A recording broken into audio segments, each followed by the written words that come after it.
para se ter um sistema compost barn, que baseia-se no conforto dos animais, no manejo da cama e no sistema de ventilação.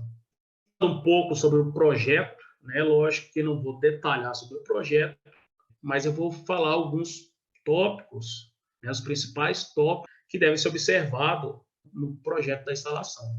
Que é o primeiro é a orientação da instalação. Né? A orientação para as condições brasileiras sempre leste-oeste. Detalhe primordial, porque uma vez orientado errado o galpão, não tem como alterar. Nesse caso, esse produtor tem que permitir a abertura do telhado. Então, o que acontecia? Em períodos mais quentes, as vacas ficavam aglomeradas em locais onde tinha sombra. E esse exemplo que ocorreu em Goiás, onde o produtor orientou a instalação de forma errada, e aí, uma certa hora do dia, toda a radiação solar era incidida diretamente na cama. A instalação dos animais fique deitado numa cama, você cria uma condição para que você não fique deitado mais na cama. E aí, uma vez feito esse tipo de opção, que é orientar de forma errada, dificilmente vai conseguir mudar. Um outro ponto que deve ser observado, né, é o fechamento lateral, que seriam essas muretas que ficam ao redor da instalação. Isso aí só exemplo, nos Estados Unidos utilizavam muita madeira, o guarda-reio. Aqui no Brasil, nós normalmente utilizamos blocos de concreto para fazer o fechamento lateral. É importante que esse fechamento não seja muito alto, para não dificultar a ventilação natural, e também que ele não seja muito baixo para evitar a entrada de chuva e também a saída de material de cama para fora da instalação. Que é um exemplo de uma instalação onde tinha fechamento lateral muito baixo, né? Então você pode observar que acaba caindo um pouco de material para fora da instalação. Um outro ponto que tem que ser observado no projeto também é a mureta interna. Então, ela que vai conter o material da cama, impedindo que esse material não vá para o corredor de alimentação. Você pode observar na segunda foto, houve aí talvez uma elevação excessiva da cama e todo o material da cama foi para o corredor de alimentação. Outro ponto importante também que eu tenho observado que o produtor não tem levado em consideração é o passagem de acesso. Então, o local onde os animais, né, vão transitar da cama para o corredor de alimentação. Nesse caso, por exemplo, o produtor utilizou somente uma passagem de acesso. O animal ele só tem uma opção, ele não tem como escolher. A opção é passar por ali. Passagem de acesso é na região onde o material da cama exige um manejo mais diferenciado, porque os animais passando ali vão compactando a cama, e a tendência também dessa área, a cama apresentar, além de ser mais compactada, apresentar uma umidade um pouco maior. É interessante, nessas regiões, o produtor intensificar o manejo da cama. Esse exemplo dessa forma, que o produtor planeje sua instalação de forma, né, que a passagem de acesso seja diferentes pontos, vários pontos ao longo da instalação. Tem a dificuldade em ter o acesso ao corredor de alimentação, simplesmente ele desvia, né, de um obstáculo que esteja ali no meio e passa por outra passagem de acesso. O corredor de alimentação ele pode ser na lateral ou no meio da instalação. Normalmente recomenda-se que o corredor de alimentação seja na lateral, quando a instalação é projetada para até mais ou menos 150 animais. E o corredor de alimentação ele é recomendado que seja no centro da instalação, quando o projeto contempla mais 150 animais. Tem esse caso, o produtor faz o corredor de alimentação fora da instalação, e aí isso ocorre principalmente quando o produtor já tem um corredor de alimentação, e aí depois ele constrói somente a área de cama, o barracão com a área de cama, ou quando ele dimensiona errado o corredor de alimentação. E aí ele tem que estender esse corredor de alimentação para fora da instalação. O corredor de alimentação ele deve ter uma largura mínima de 4 metros. Existem alguns projetos também onde o produtor ele opta por utilizar uma instalação com 100% de área de cama, onde não tem um corredor de alimentação com piso de concreto. Esse tipo de instalação permite, então, uma maior facilidade no manejo de dejetos, como não há necessidade, então, de raspar esses dejetos diariamente. O dejeto é depositado diretamente na cama. Ao revolver, esse dejeto é incorporado ao material da cama.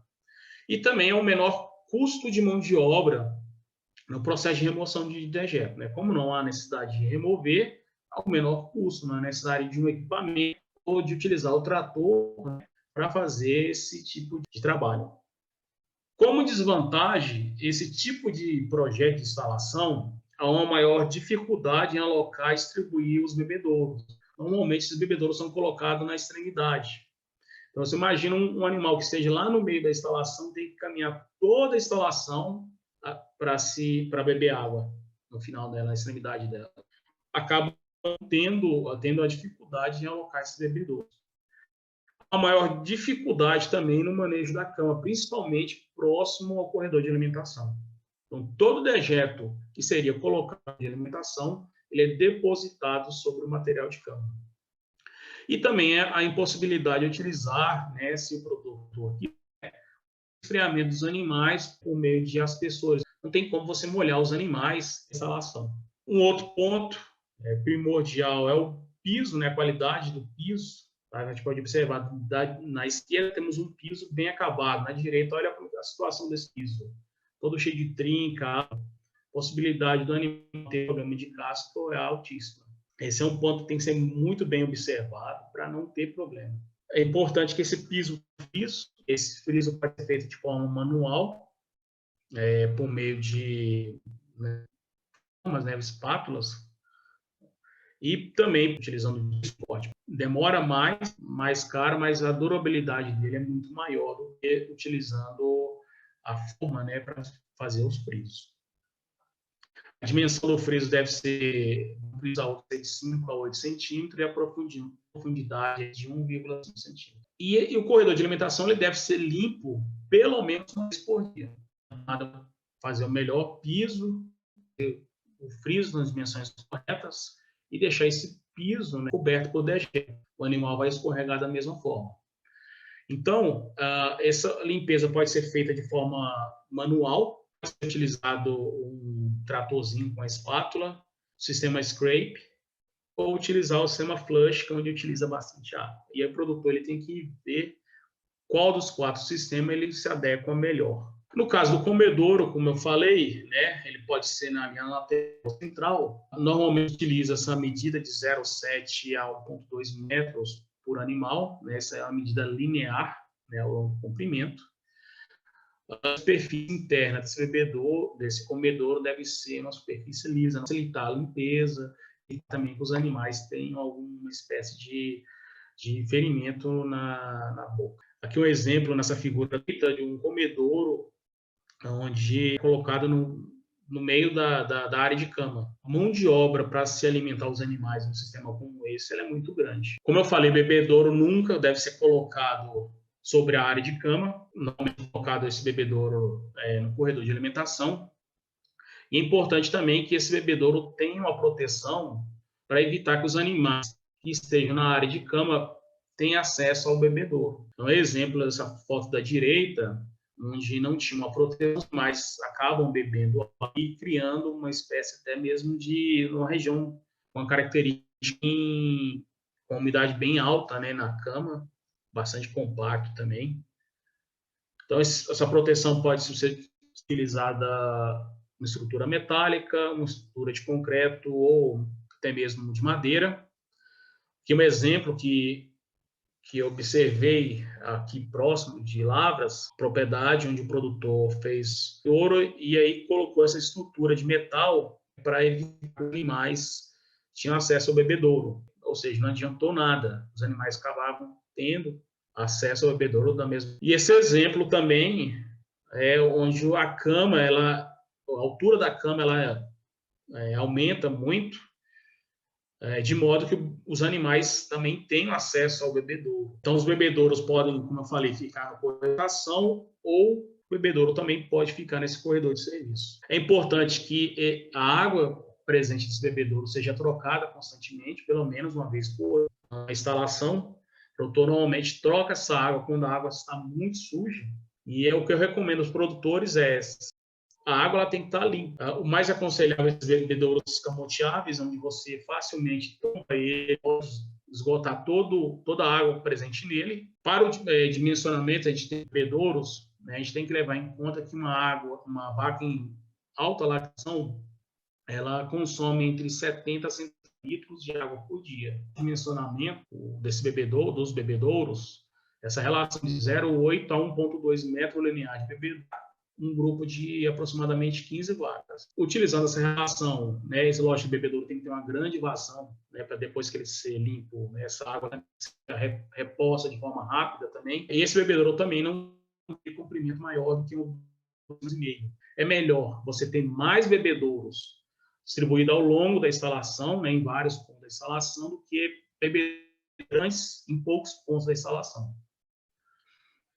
Aqui algumas medidas normalmente utilizadas, além da quantidade de bebedouro, deve-se colocar o bebedouro na altura correta, né, a altura aí de aproximadamente 180 centímetros.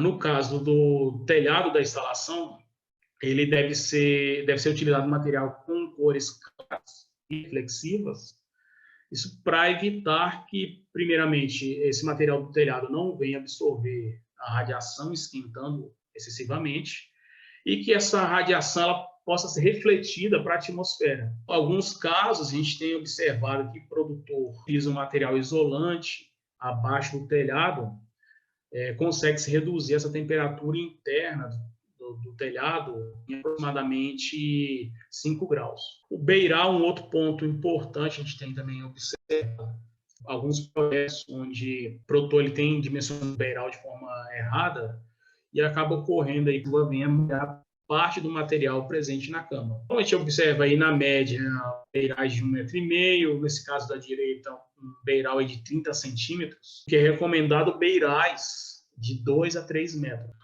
Então, exemplo aí, uma chuva de vento que vem molhar o material da cama. E na direita temos aí uma foto, não vai acontecer aqui conosco, mas onde neve caiu sobre a superfície da cama. Tenha muito cuidado com o beiral. Outro ponto importante, fechamento. A gente chama essa estrutura, a extremidade da instalação de oitão. Então, essa estrutura não tem esse fechamento, pode também ocorrer uma chuva de vento, conforme ocorreu nessa instalação, ou teve uma chuva de vento, molhou parte do material próximo a essa mureta, onde o produtor ele teve que alterar o ângulo do ventilador para auxiliar a secagem. Né? Fechamento pode ser por uma estrutura como essa, da esquerda aí, ou da direita, no caso de Castro, né? Onde o produtor adaptou uma espécie de cortina com sombrite. Essa cortina ela é móvel. No período de chuva, ele fecha, no período que não está chovendo, ele abre para ter uma circulação de ar, ventilação natural favorável. A inclinação do telhado, a gente tem observado 15 a 25 graus. Telhados com menos inclinação do que isso, a menor eficiência da ventilação natural. Telhados com inclinação maior do que 25 graus, há um gasto a mais com o telhado. Que é só um exemplo de um telhado com inclinação elevada. É importante também que o produtor ele coloque calhas, principalmente para captar a água.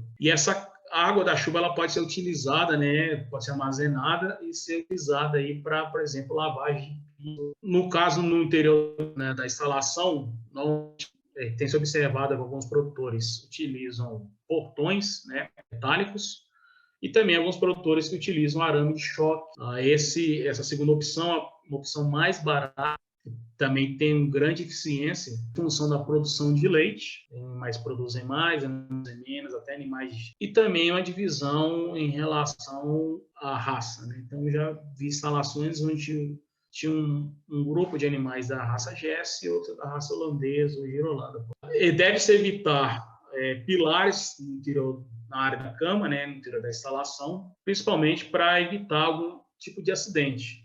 Né? Então, o tratorista pode estar passando a máquina pilares e via colidir pilar, ocorrer até mesmo o colapso, né, da estrutura. Então, tem que tomar muito cuidado, tá? No caso, até proteger esses pilares para iluminação. Não vou detalhar como é que é feito o projeto, né, o cálculo de iluminação, mas normalmente o pessoal tem utilizado bastante as LEDs, principalmente questão também de durabilidade, custo energético. Aqui um exemplo de instalação iluminada, uma instalação mais ou menos iluminada, uma instalação bem iluminada. A altura mínima de pé direito deve ser de 4 metros. É recomendado galpões aí com pé direito 5 metros. Isso é para permitir uma ventilação natural eficiente.